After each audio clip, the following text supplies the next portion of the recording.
Welcome to part 2 of our top 10 newest features for Diamond and Pearl Remakes. If you guys haven't seen part 1 yet, be sure to click the ad card in the top right corner. Hey, that's on my channel, and you should totally go check it out, because if you don't, I know where you live, and bad things happen to those who disappoint me. So go check it out! But 1 through 5 gets a lot more interesting from here, trust me, so I hope you guys are ready, because if you're not, we're still gonna go anyways, because we're on time constraints here. So yeah, just roll number 5.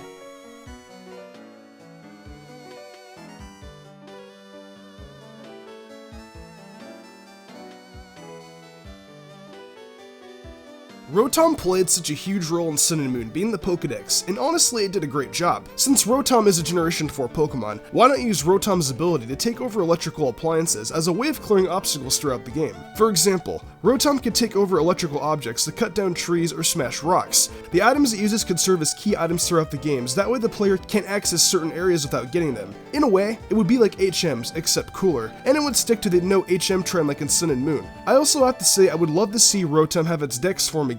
That's why we feel it should be obtained in the beginning, and Rotom would have the ability to go from one electrical device to another. As for the one in Old Chateau, I guess that could be Dex Rotom's cousin or something. Dex Rotom and the Rotom you find could interact or could even perform certain actions as a tag team combo for some activities in the postgame or something. I really let my imagination run wild here.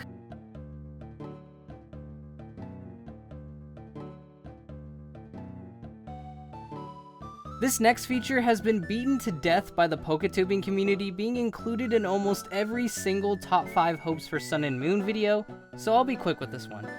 A difficulty setting would be a great thing to add to the games because it could give Pokemon fans a lot more of a challenge to complete the games, although I will admit, Sun and Moon were pretty difficult games, so good job there, Game Freak.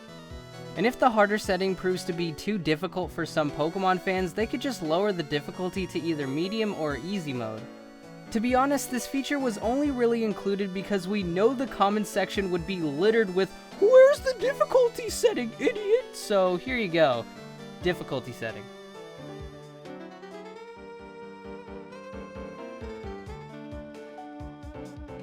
Pokemon Diamond and Pearl introduced the Poketch. I was thinking we definitely needed some more apps. One app that came to my mind was the pedometer app that counts the steps you need in order to hatch the eggs. You guys can't tell me reopening your party over and over again can't get annoying after a while. You could run around and be able to monitor your steps. That's very convenient. This would also make breeding so much easier and would take up less time. Not just the pedometer app though, there could be many more apps that could be added, such as an IV checker. That way you wouldn't have to go to a dedicated NPC every time or to a PC. It would be very easy access and once again make breeding a lot easier. One more app that we thought would be cool is a trivia app. The app could consist of many questions, maybe even referencing old gens to test the player's knowledge for some real fun. The Poketch was a great feature in Diamond and Pearl, and it would be amazing if we could get some really cool apps like the ones I mentioned.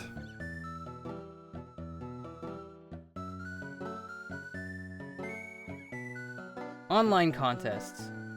Generation 3 was not the only generation we had contests in. Diamond and Pearl also had them too.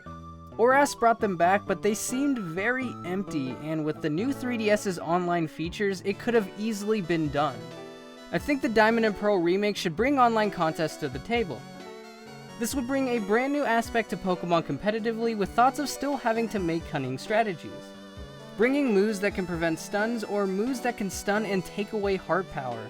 This could even be incorporated into tournaments or even turn into something very big. I think it's genius, and I hope Game Freak will finally go through with this amazing concept of Pokemon competitive play.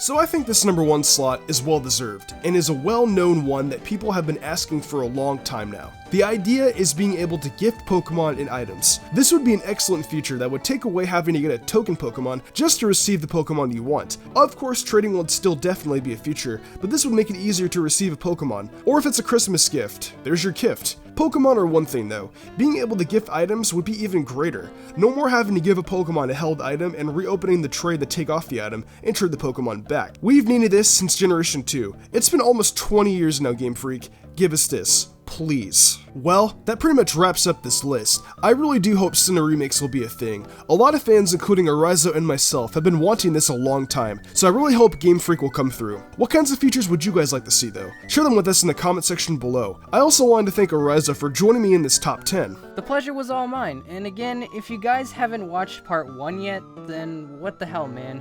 Who watches lists backwards, you sick werewolf freak? But seriously, if you guys haven't checked it out yet, then be sure to do so, because I need food, man. And I still know where you live. If you did enjoy this video, be sure to leave a like and share this video with a friend. With that being said though, I've been Mr. Umbreon, and I will see you in the future for more Pokemon content.